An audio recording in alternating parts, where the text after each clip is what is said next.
So it has begun all over again. Another Cold War boiling beneath the surface, where I'm the soldier trying to cool the flames. Who is taking us this time? And where? To the general? Could it be so fortunate that we're brought just to where we want to be? Clearly, they still want us alive. But for what purpose? And who the hell is this Nigel Harkham? I don't mind tearing down a big hulking brute, like we did with Vogel and the First Incarnate. All it takes is a few minutes and a big enough gun. But someone who can just disappear and reappear at will.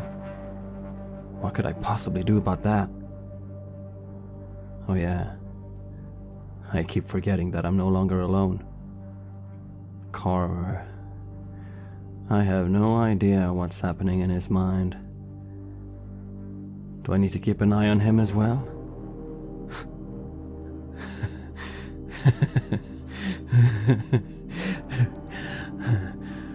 War. It's never been so much fun. This is Red Moon Roleplaying.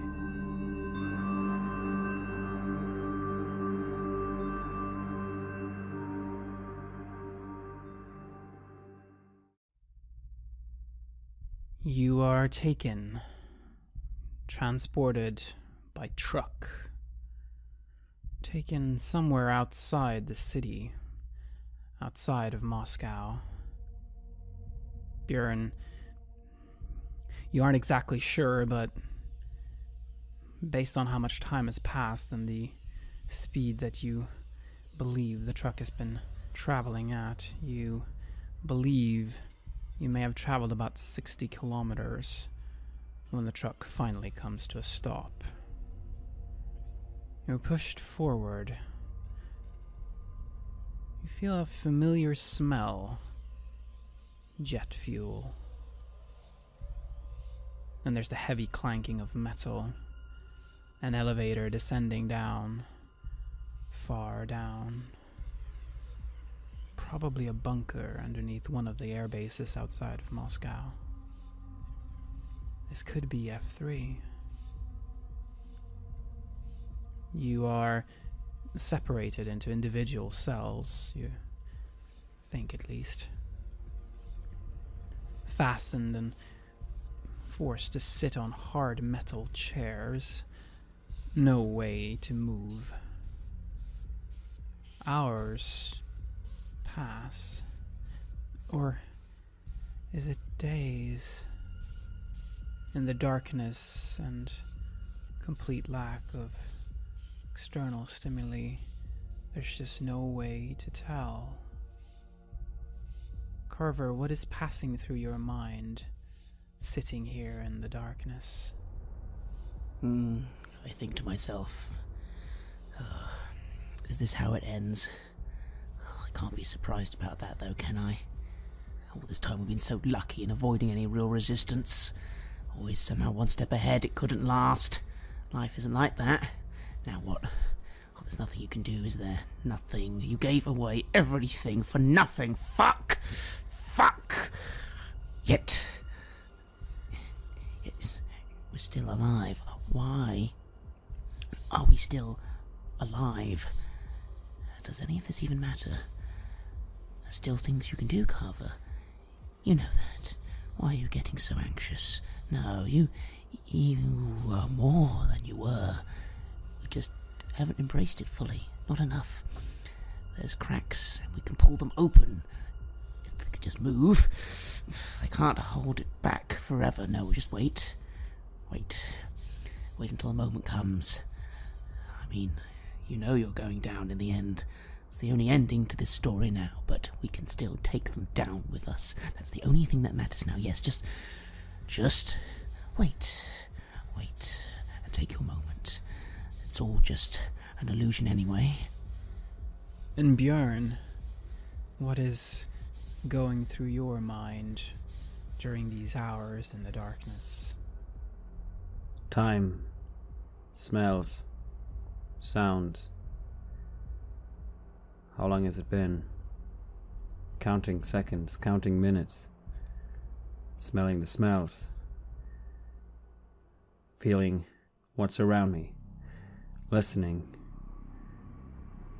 What corridors did we pass through? How will we get out? Time. Smells. Sounds. Fuck, this itches. This itches deep inside me. I hate to sit still because I feel it all the more. Time. Smells. Sounds. My body is a whole... It's as if I've been lying in a frying pan. It just hurts and aches. And at the same time, deep down below the pain, there's the tickling sensation of things moving. Time. Smells. Sounds. What's going on around me? We're meant to be here, obviously. We are meant to be here. I don't think Ivan would have sent us in here if he didn't somehow expect something like this to happen. Surely he must have known of the forces that were at work. We're meant to be here. We were brought to the place where we wanted to go, in front of the people, probably, that we wanted to meet. Time.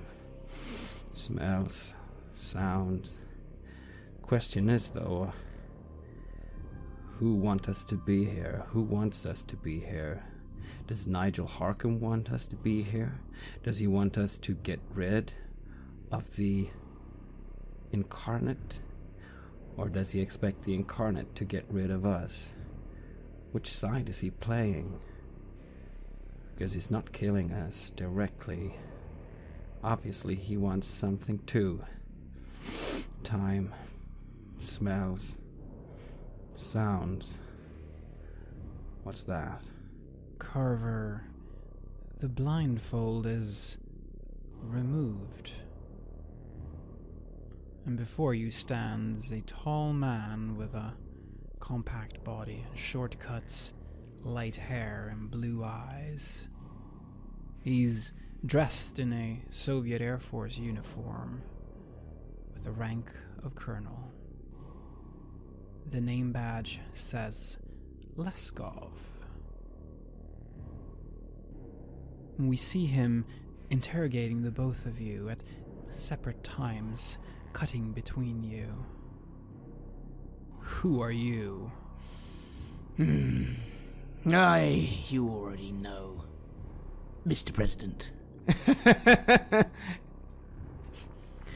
He smiles a little at that.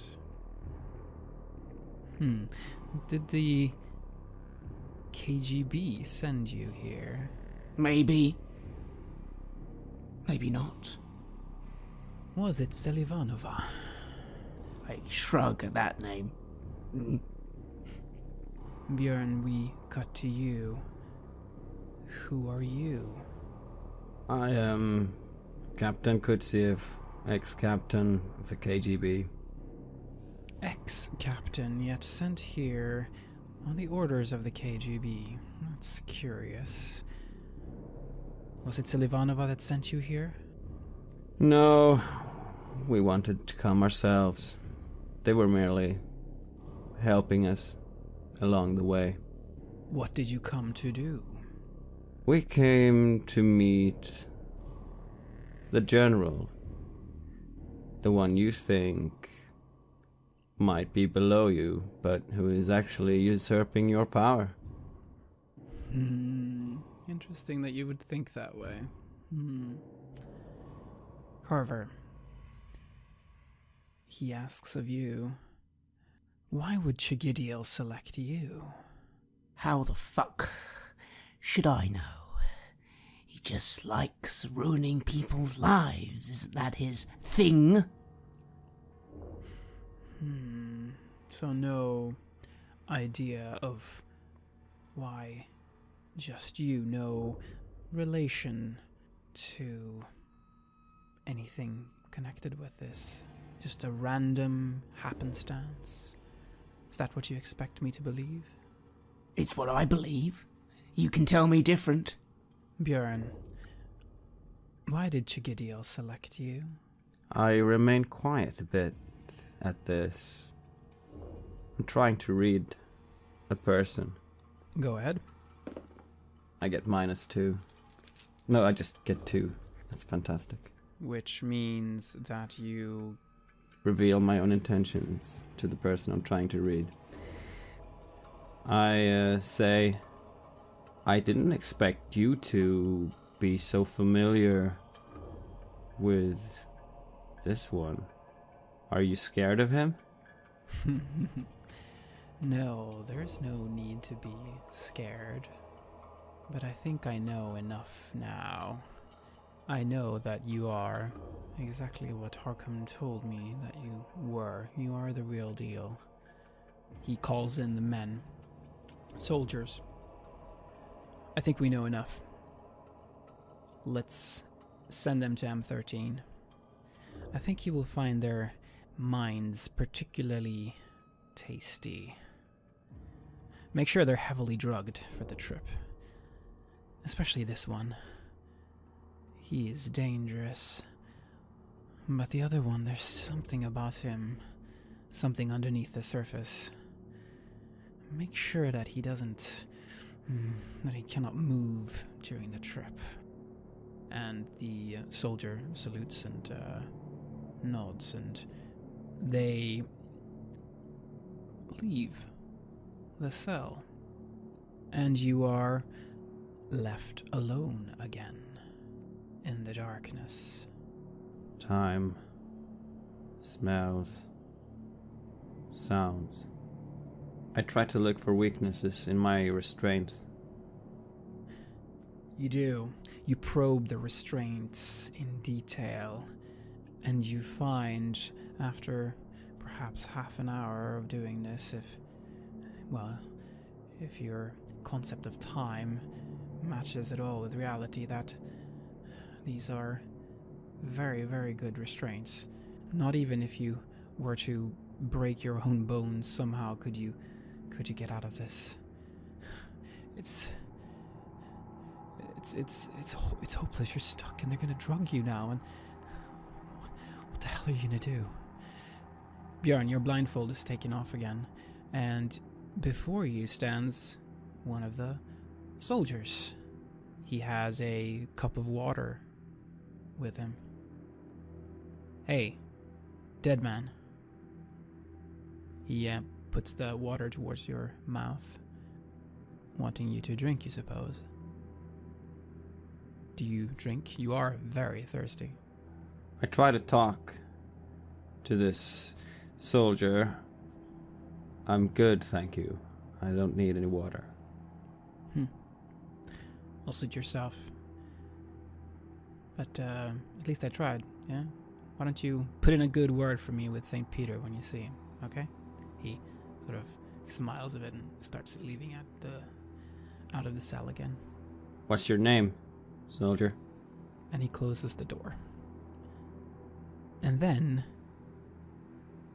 you hear 2 thuds.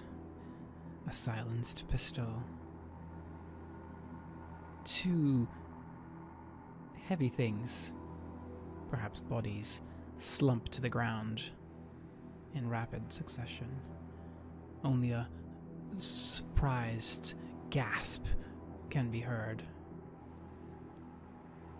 Björn, your cell door opens, and the blind fold is taken off again, and before you stands Vova, wearing full Spec Ops gear, night vision goggles, and a PB pistol, silenced Makarov.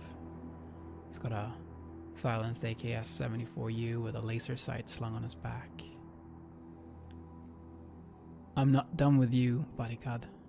Not yet, he says, and smiles. He smiles that same smile that you saw in Pagodin's mansion. It is a lovely smile. He has keys with him. keys that open your bonds, open the handcuffs and the shackles that were connecting you to this chair. And you are, for the first time in what feels like it has been weeks, you are free. Again, free to move. You are in this cell where there's really nothing else, just concrete. Far underground, there's fluorescent lights here that give a kind of ghostly sheen to everything. Stretch. Stand up and stretch. Good to see you, Finch. Likewise, Hawkowl, likewise. Do you got anything for me? I know exactly where we can find what we need. Let's go find your friend and free him. I believe he is in the cell next door. His name is Carver. Yes, I know. Björn, Barricade, Hawkowl, I know all the names.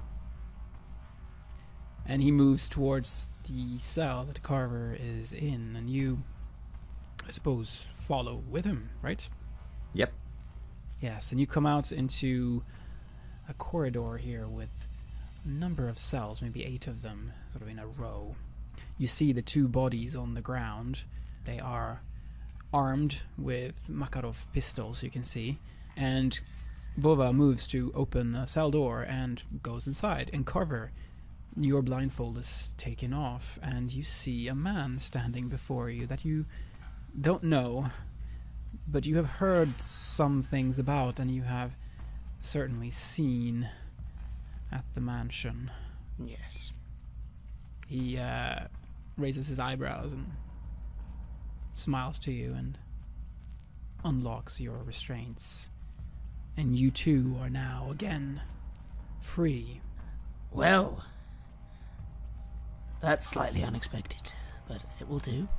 It will do. Good.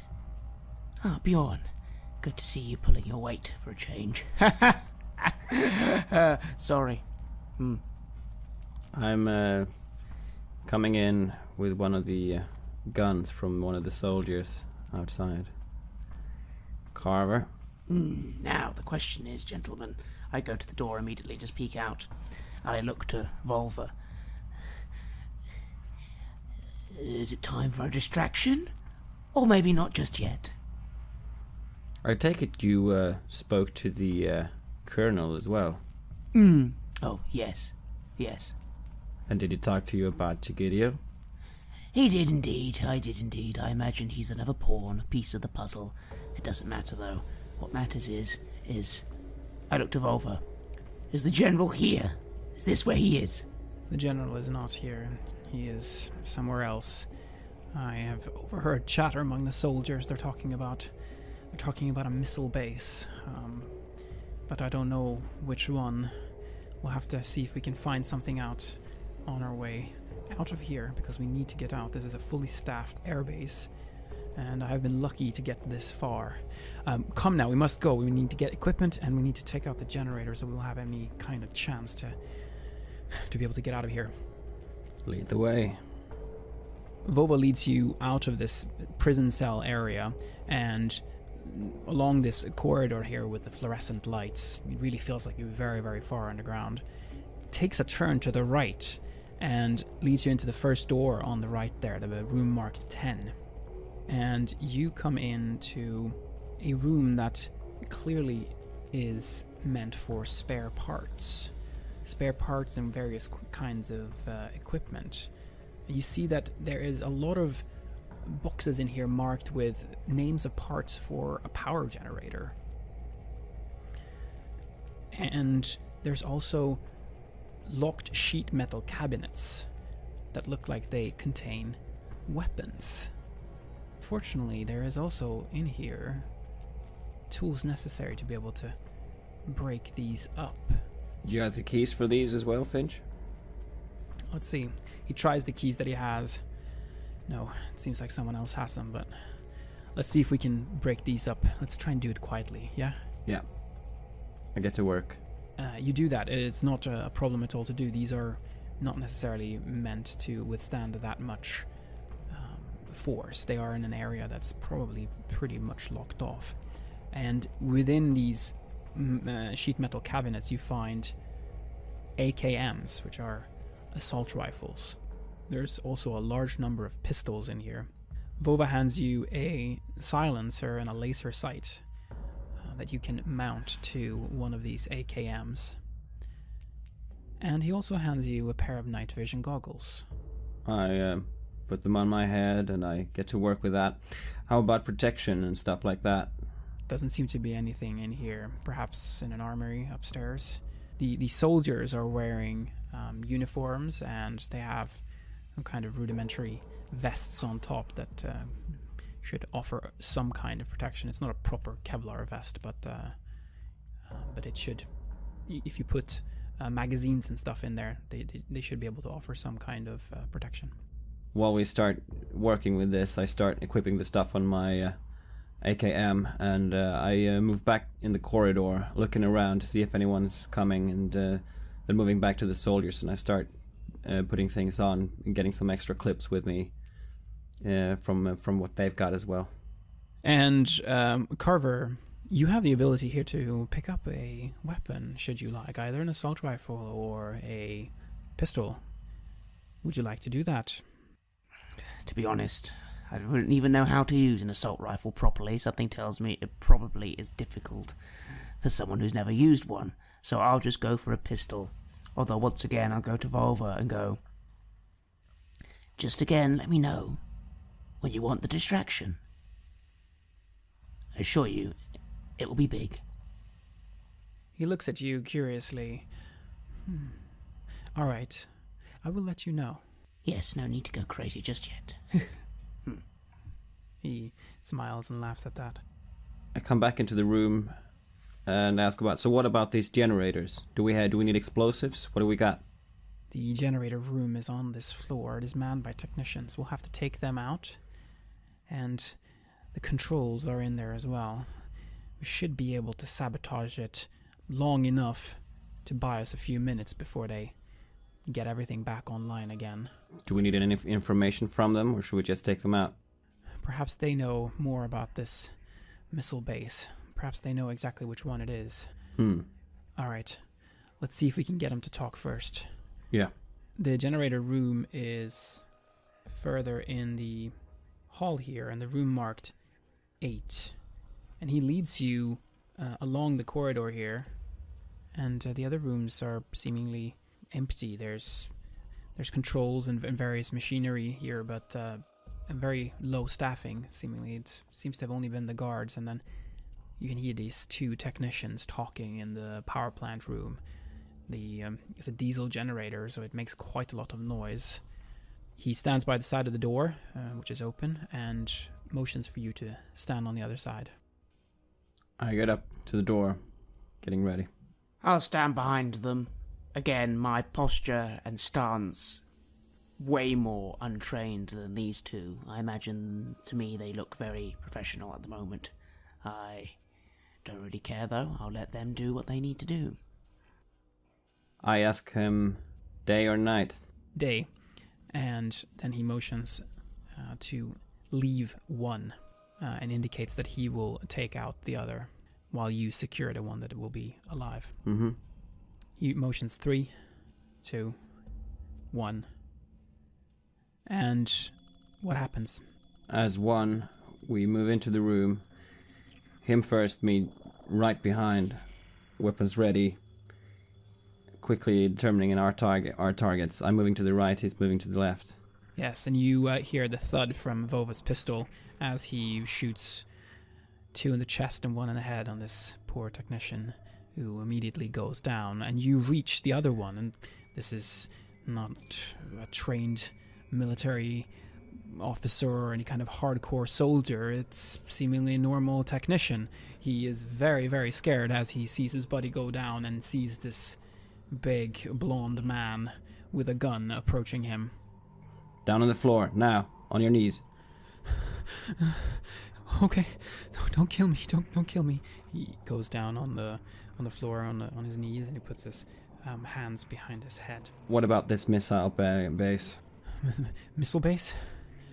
You talking about M13? Yeah, that's the one. Where is it? It's north. It's north. Have you been there? No, I haven't been there, but they say that that's where the general is. That's where the attack will be coordinated from. What attack? When we take power. Please don't kill me. I'll tell you everything I know. Please don't kill me. I have a family. I'm staying by the door while this is going on and just keeping an eye out outside. How far north? I don't know, 150 kilometers, something like that. What's the easiest way out of here, of the base? How do you get there? Let me think. It's all. My head isn't moving. Sorry, I can't think. And you see him basically breaking to pieces. He's losing it. He is afraid for his life. I give him a slap in the face. Calm down. It is not helping. It just makes him even more stressed, and he starts crying violently. Vova comes up to you. I think I know the way, and he takes up his pistol and shoots the technician in the head. You are alone in the generator room now. There's no one except for you and Carver and Vova. I turn back, look to Bjorn, look to Volva. I go, right. What do we do now? Do we just flick a switch? Something like that, Vova says, and starts flipping switches on this control board that's in here. Within just a few seconds, there's a large boom that's heard, and all of a sudden the lights start coming off. The room goes dark. Everything goes dark. And you think you see Vova putting down his night vision goggles and turning them on. At the same time as he is doing it, I'm already doing it as well. Yes, you do. It's a little bit difficult to get the focus right. It's really, it's one of these with only one sort of lens in it. So everything sort of turns into, the world sort of turns into two-dimensional, basically. It's kind of, it feels very scary to see the world in this way, but you get used to it, and you start to be able to find your footing and ensure that you don't fall over anything. Keep your hands in front of you. It helps with the vision of depth. Okay, I stumble about a bit, probably touching a wall by mistake. I then go, okay, power's down. They'll have noticed that. What do we do now? Do we get out of here? I think we get out of here. It sounds like we don't have time to poke around in lockers and investigate things. We need to get to this base now and quickly, before they know we're coming. Well, what is the best way out? Is there access to the planes? Follow me. Yes, we can get to the underground hangar from here. Let's move. He takes you back into the corridor. As we start moving, I'll say to Bjorn aside, like, is a plane really the best idea? I mean, the missile base, can't they just shoot us down if they see us plane leaving? I don't expect them to see us flying in. We'll fly low.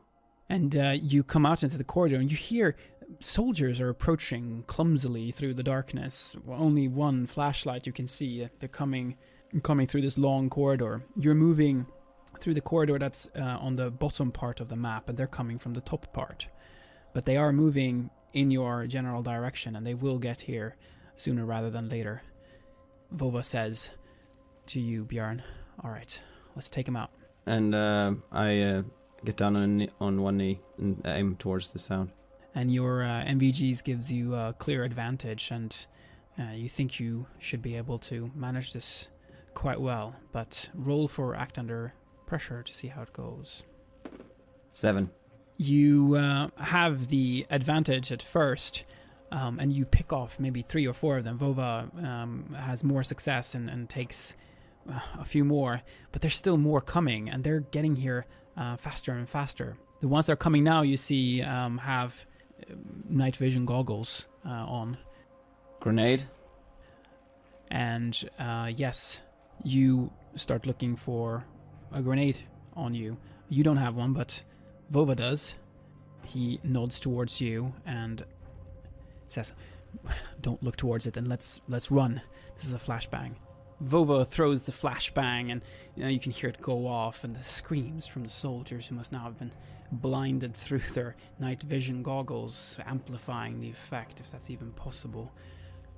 But there's quite a few of them there. Carver, what do you do now? You are looking around the corner, you see them there. They may be coming after you, or perhaps you can outrun them. What would you like to do? No, I'm had enough of these games. There's no point of being subtle now, and I hold my hand to the wall and begin to mutter the ritual to summon some assistance. After all, they're all just pawns. I don't care what happens to them. It's me or them. Yes, and then I want you to roll for a summoner, so you roll a plus a soul roll. 13. They will be with you for this one scene. I call forth the Purgatides to just swarm them, and the only command I give is just clear the way and have fun. Yes, and that is what you tell them to do, and out of thin air seemingly appears these horribly twisted, burnt bodies, and they are all over the soldiers down here. And you hear the screams as their bodies are being torn to pieces, and then it becomes quiet, and you're moving through the corridor, and you're moving for quite some time. Carver, you take a stability loss of 1 for having used this power. You're moving through the corridors towards the underground hangar, and you reach an elevator, but it seems like everything is off here. There's a service ladder next to it, though. Vova starts motioning to move up the ladder, and motions for you to follow. Come, let's go. I let Carver come next. I go and start climbing the ladder. Yes, you start climbing upwards, and the ladder, it's a very long ladder. It must be maybe a climb of 30 meters or so. You are far above the ground, but it's all dark, and somehow that makes it easier. And you reach the next floor. You reach the area where perhaps the underground hangar will begin. There is movement up there. You hear soldiers. They're talking. It seems like they are waiting for someone to come up. Carver, your loyal soldiers, they can be brought here as well. You do not need to redo the ritual, you just need to tell them to come. Yes, come, clear the way. And you hear, on this floor as well, how the burnt corpses appear, and they start to tear the soldiers to pieces. Some of the soldiers are able to open fire with their weapons, and then it becomes eerily quiet again. Just the sound of kind of growling sound of these beings, these Purgatides, as they are walking around and eating the bodies of the dead ones. And I feel... part of me feels horrified. No, but the part that's climbing the ladder feels great and smiles, and I just say to Volva as we're going up, like, I told you I could assist with some distractions. And Vova, he nods at you. He looks... There's a look of fear in his eyes, as if he's seeing someone wield power. Someone very easily wield quite immense power. Power that is likely too much even for him. And you see the Purgatides through your night vision goggles. They're green in the goggles, as is everything else, and you can't really make out the details, but you move past them quickly. I'm somewhat wary around them. I mean, not completely sure that they won't attack us, but I just keep moving, but I keep an eye on them as if expecting an attack.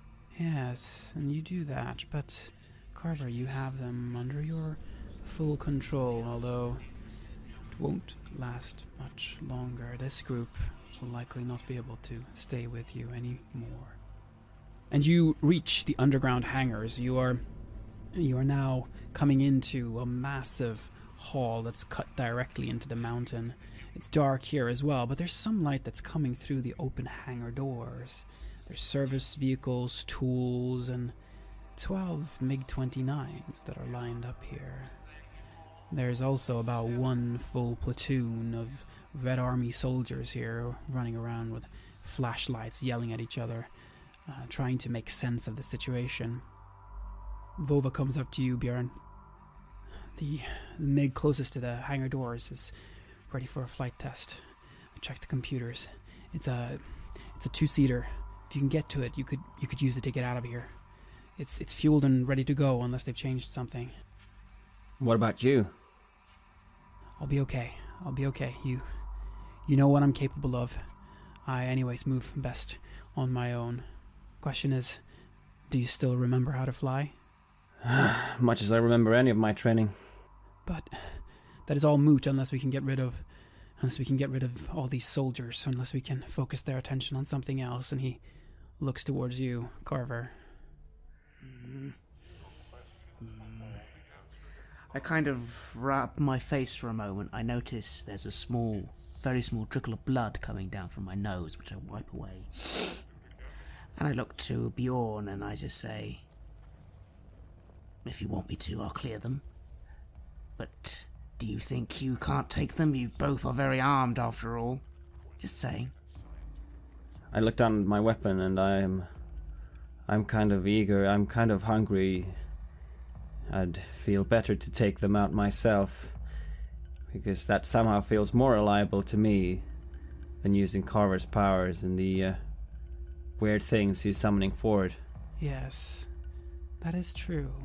The thing that gets to you, though, is that in order to be able to get the airplane ready to start, you will need time. And there's at least 40 soldiers here, a full platoon. If they even get the least bit of hint that you're there, they're going to turn all their weapons on you, and then it won't matter how capable you and Vova are. Can I attempt to observe the situation? Yes, you can. 10. As obviously I don't know much about military situations. I'm relying on things beyond that now, but I'll look around anyway. Just look around the area. What can we use to our advantage? Is there anything that could, some cover or something that could create a more natural distraction? This is essentially a large sort of hall cut into the mountain. There's some machinery in here, but most of it is connected to the generator, which is out now. Although, as you're observing, you hear kind of a large boom, as if there's something that's about to start up again. It sounds very similar to when the generator shut down. They're probably trying to restart it. The thing to use to your advantage is to try to create some kind of distraction. That is the only thing that you can think of. But you're unfamiliar with the equipment in here, really. Perhaps there's some kind of weapon that could be set off, if there would be, but where? There's so many soldiers up and about as well, and these guys have flashlights that they can use to look around with. Fuck it, we don't have time, Bjorn, we need to move now. And I just put my hand down and again chant the ritual of summoning. I nod, and I start moving ahead along the wall towards where we need to get to the MiG-29. Yes, you're moving between cover and getting basically in position. And Carver, now I want you to roll for Summoner one more time. 19. Yes, and they will be with you for as long as you need them. And of course, I bring forth Isusha. You call forth Isosha, your most loyal soldier, your most powerful soldier. He appears 3 meters tall, metallic, with a large blade, and the soldiers just panic as they see him. Everyone starts firing at him with their AKs, and at least the ones that have the guts to do that. Most of the others just try to flee, and a cacophony of guns going off and bodies being cut in half, screams from dying men, And Björn, you are now close to the MiG-29. There's 2 pilots here. They have their flight suits on. It's probably the ones who were supposed to go on this flight test that Vova mentioned. They're hiding by the plane now, but it looks like they're about to book, seeing this massive monster having appeared. Do we need their equipment? You will need their flight suits if you want to be able to survive any kind of G-forces in the aircraft. They have not seen you. You have pretty easy access to them, and you are armed. Do they wear the helmets on and everything yet? No, the helmets are off. They're on the side. They're just wearing the suits. Alright, I'll try to just shoot them, take them out. Headshots preferably. Yes. Do you use your AK or your AKM, or do you use your pistol? The AKM is the one with silencer, so I use that one. Then roll to engage in combat. So 14. You take out one of them. The other one, you just get sort of a grazing hit. He still goes down, but he is alive. What is he trying? Is he trying to do something? He's trying to crawl away. Yeah, okay, I hit him with the butt of the rifle. Alright, you hit him in the back of the head, and you hear the skull kind of crushing from the impact of it, and he doesn't move anymore. You had to do this at much closer range than you would prefer, but, well, this isn't exactly the first person you have murdered. And you have these 2 pilots now lying in front of the MiG-29, this magnificent piece of engineering that's standing in front of you, a very, very modern plane, the finest in the entire Air Force. Vova comes up to you, and Carver, what have you done after you have summoned your soldiers? So, as I've been watching the slaughter, I've started obviously moving behind Bjorn and Volva. I look behind me and I just can't help but yell out, "I told you you'd burn! I told you you'd all burn!" And I'm just laughing because it just feels so stupid and hilarious, this whole situation. It's not real. How could any of this be real? And I'm following behind them, and I'm approaching the plane, and I just watch Bjorn take down those 2 men, and I just look again, and I just call out another command of, like, just hold them off, Sosha! Hold them off! Make them suffer!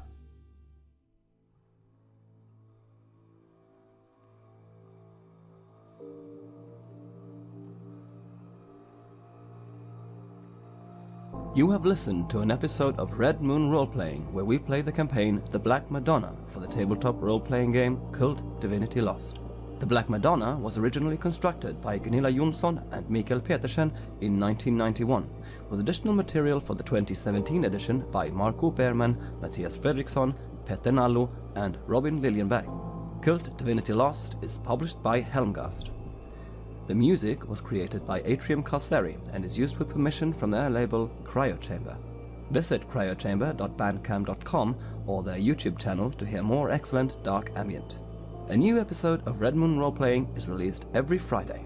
Please like our Facebook page and give us comments, input and feedback there. You can also visit us at redmoonroleplaying.com. Finally, a big thank you to all supporters. If you want to show your appreciation and encourage our work, look out for us on Patreon and see if you want to support the show there. While the show will always be free of charge to our listeners, Patreon supporters will have access to extra material, such as a bonus podcast where we answer your questions about the campaign and role-playing games in general. If you just can't wait, you can even get access to the full-length, raw and unedited versions of our gaming sessions way before they are released as finished episodes. Thanks for listening. Looking forward to meeting again next week.